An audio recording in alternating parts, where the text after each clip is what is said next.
So, should you listen to steroid users, abusers, enhanced athletes, etc. as a natural? Yeah, buddy! I'm going to argue yes, but they have to tick 6 different factors in order to make this possible. The first is going to be they cannot be a fake natural. If someone is clearly enhanced, Simian Panda, Lifetime Natural, come on, Myco Tren, etc. If they are lying to you, and you know they're lying to you, don't listen to them, okay? Just as a moral type of thing, don't listen to someone who doesn't treat you well, okay? If someone has revealed themselves to be a piece of shit, don't step in the piece of shit, okay? Don't even go near it, because it smells. And there are so many good sources of fitness information that why would you go out of your way to consume the content of someone who is a lying sack of shit? This goes for fake weights as well. Anytime someone is revealed to be a lying dung bag, just move on, okay? There are better sources of information that you can and should consume, in my opinion. Hey, I had a question. Yep. Are you natty? Unfortunately not. Hey! Are you natty or not? I'm not. Yo, I got a question, bro. First off, sick kicks. Thank you, brother. Second, you natty? I appreciate it. Are you natural? Absolutely not. Hey, some honesty. Fucking videographers out. Like, Tristan, the people want to know, you natty or not? this guy. Who's this guy? Yes. Yes. Full natty? Yes, 100%. Wah, wow. I'm also not saying that they have to be revealing their entire cycle or exactly what they've taken over, the past years and decades of training, but they should also not be lying about it. If they don't address it, okay, maybe a gray area, but if they are actively lying to you, it's a no dog. Number 2 would be marketing. If they are using their enhanced 300-pound, roided up, clearly just way enhanced physique to market to people who are almost all natural, to push supplements, to push workout programs, which are almost always dog shit, by the way, to me, huge red flag, okay?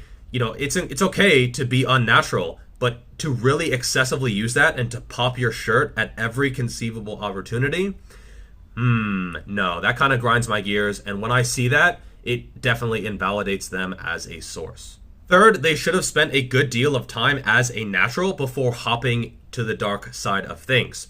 If you are natural yourself, they should know what you're going through.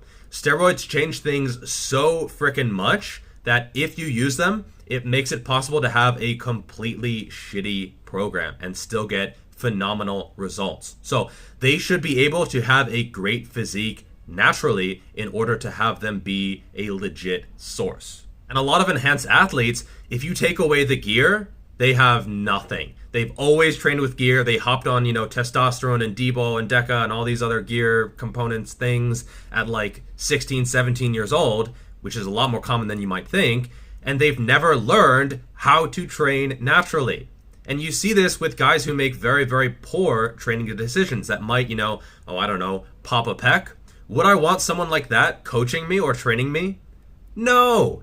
Hell no. Okay? Because they don't know how to actually train a natural or give good advice for a natural. Because, number 4, it changes the training considerably. If you look at the way that a lot of steroid users train, not all of them, but a lot of them, they do sort of high rep, metabolic stress, fluff and pump, partial range of motion type of training, and this works really, really well for them. If you're a natural, you're going to want to be more basic types of movements, progressive overload, training closer to failure, and perhaps have higher frequency as well.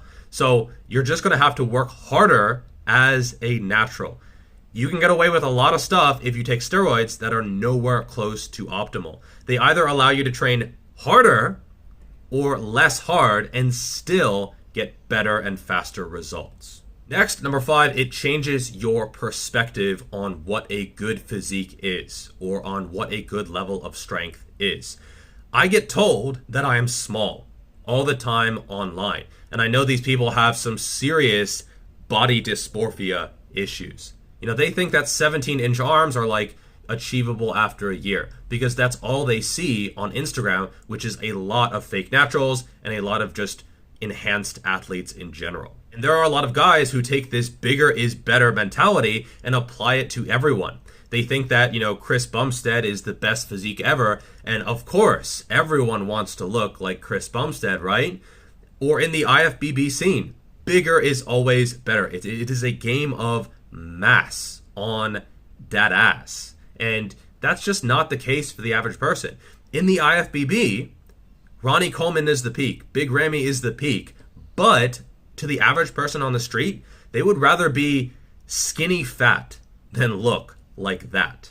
And so if someone is enhanced, they should realize not everyone wants to look enhanced. Not everyone wants to be a steaming pile of muscle, okay?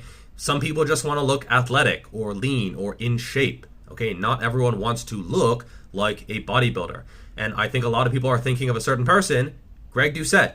He showed that he was incredibly out of touch with what the average person wants to look like. Number 6, they should be honest about how much steroids actually impact training results and just your physique in general.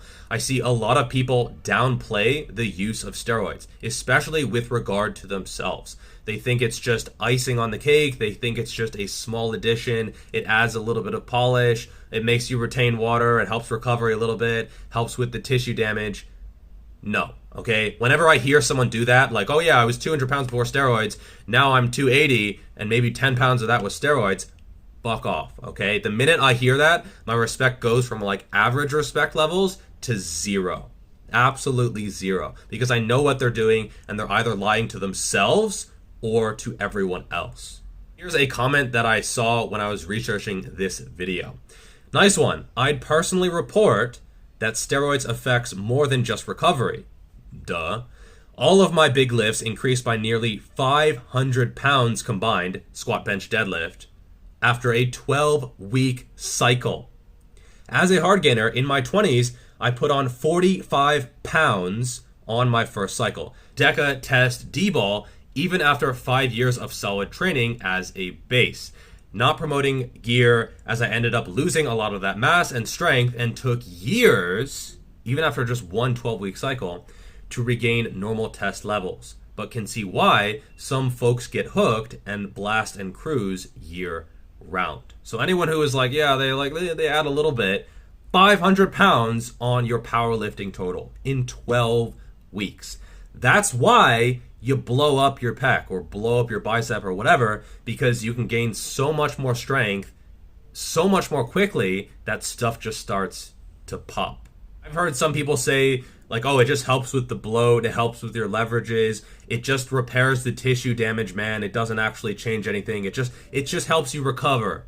It doesn't actually do anything else besides helps you recover. It just helps you train hard. Or one thing that actually makes me livid is they still train hard. Oh yeah, they take steroids, but they still train hard. Or they don't. They don't train hard. In a lot of cases, people take steroids and they literally don't train hard. And they get far better and faster results because that's what they do. I've even heard, no joke, and I've heard this multiple times, it doesn't change your potential, it just allows you to get there faster. Oh, yeah. Really? Look around. How many 300-pound lean naturals do you see? Do you think this is just increasing the rate of progression? No, it's increasing your absolute potential in terms of muscularity by a huge amount. I realize this kind of sounds like an advertisement for steroids, which is not what I'm intending to do. You should almost certainly stay natural, depending on your goals, but for most people, they can and should stay natural. Now, there are two examples of guys who I know take steroids, but I still follow and I still respect their opinion. The first is More Plates, More Dates.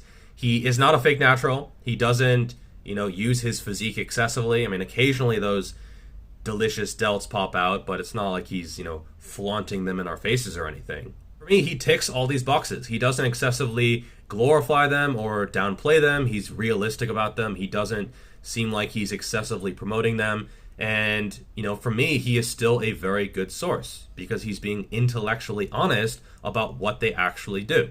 Another would be Dr. Mike Israetel. Now, I do think perhaps he trains a little bit differently than he would as a natural, but just generally speaking, his recommendations are still good, and I still consider him to be definitely a valid and trustworthy source, despite him not being natural. So ultimately, who you follow is entirely up to you. I'm not telling you to do anything. None of my videos ever tell anyone to do anything. You can do whatever you want to do. It's on you. This is just my opinion, my advice, etc. But I would say if you are natural, you should try to get mostly natural sources of information. They know what you're going through. They know what it takes to achieve your goals in the way that you are trying to achieve them. So I think for most people, it just makes a lot more logical sense. And if you consume too much of the enhanced side of things when you're not actually enhanced, it can definitely skew your perspectives and give you body dysmorphia or worse. All right, that's all for this video. Make sure to like that video, subscribe to the channel, turn on those notifications so that you decide what you watch, not some YouTube algorithm, and I will see you in the next video. Peace. Nailed it.